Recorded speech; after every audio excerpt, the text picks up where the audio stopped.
open by just showing people what exactly your plan is. So by everything from being clear on the why for decisions, and I think a lot of supervisors and leaders do not share the why. This is why we're doing this. Why really is a stress reducer. It increases transparency. People get a buy-in. And even before the why, do some listening, do a town hall, get feedback, right? All this is really about two-way communication. And the richest source of that information is people on the front lines. So I think as a leader, you need to be on the front lines, listening to people, set up times where employees can come in and talk to you about anything. You know, have a 4 p.m. once a month coffee hour, coffee, tea, and cookies, and come in and tell me anything you want to hear. That's great.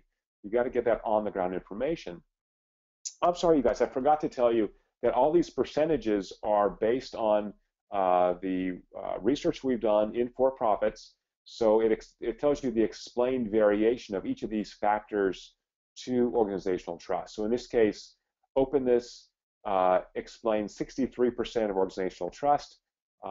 Each of those other factors on the previous screens tells you how related they are. Now, those percentages, of course, add up to more than one because the factors are not statistically independent.